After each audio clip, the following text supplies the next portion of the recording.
Não, e mais saudável, porque quem sofre também de questões aqui de má circulação no nariz, seio da face, ficar tudo bloqueado, ar-condicionado que resseca, que dá uma dor de cabeça, eita, que tem um monte de coisa. Mas muitas vezes o calor é muito grande e as pessoas acabam, de fato, indo para essa alternativa que é a do ar-condicionado. Só que isso também gera muitos efeitos na conta de luz. Então, a nossa grande pergunta é: como é que a gente usa o ar-condicionado de forma eficiente? Quais são as estratégias na hora de usar esse item que é tão presente na casa de milhões de pessoas? É isso mesmo, Elisa. O ar-condicionado deixou de ser um bem de consumo, né, de luxo, e é um artigo para o conforto da sociedade, da população brasileira, principalmente, que sofre de norte a sul com essas ondas de calor intensas. E a dica que eu daria é que utilizem o ar-condicionado regulado numa temperatura que traga conforto, tá certo? O ambiente em torno de 23 graus centígrados, é uma temperatura que traz o conforto para o ambiente. É, Comecem a refrigerar o ambiente naturalmente ou artificialmente com ar-condicionado antes de que comece a utilizar aquele ambiente propriamente dito, por exemplo, um quarto onde vai se dormir.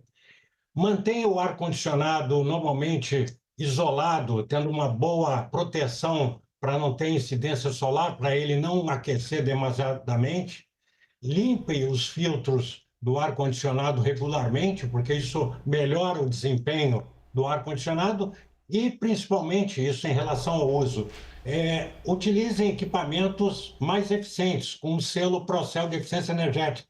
Inclusive, hoje, nós estamos um programa de Estado, o Procel, aquele que tem o selinho vermelho nos equipamentos eletrodomésticos, hoje está completando 40 anos, dia 30 de Nossa, dezembro de 1985, foi instituído o Programa Nacional de Conservação de Energia, interessante. que é um aliado muito importante para o consumidor de energia elétrica. Fernando, uma dúvida aqui genuína é quando você fala sobre tentar refrigerar o ambiente antes, é bem interessante essa parte, porque a gente tem, por exemplo, as lavadoras, que são lava e seca, e dependendo, se você usa no processo normal, que demora 7 a 8 horas para secar a roupa, que vai devagar secando, consome de um jeito.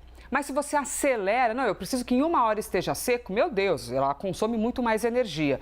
Eu estou usando isso aqui como exemplo para projetar na questão do ar-condicionado, porque é muito comum, a gente chega no ambiente que está aquele calor, aquela estufa, e já liga o ar na temperatura 18, para acelerar o resfriamento. Então, o ideal, até para conseguir economizar energia, é que se conseguir ligar um pouco antes para ele ir lentamente refrigerando aos poucos, isso muda a quantidade do consumo da energia quando ao invés de colocar em 18 a gente coloca em 23, por exemplo?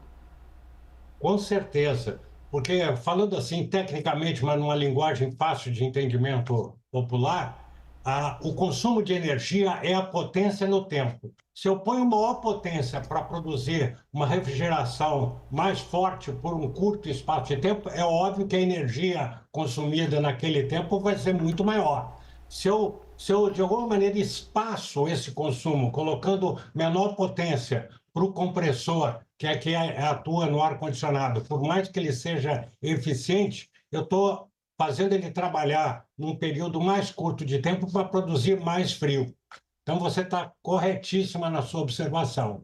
E é normalmente um erro que todos nós cometemos, né? Na ânsia de ter o ambiente refrigerado, o ideal é, de alguma maneira, você expulsar do ambiente o ar quente e começar Uhum, a refrigerá-lo. Essa é a situação ideal, seja dentro de um carro, seja dentro de um apartamento, tá certo? De uhum. um quarto, você expulsar o ar quente e permitir a renovação desse ar com um ar mais frio.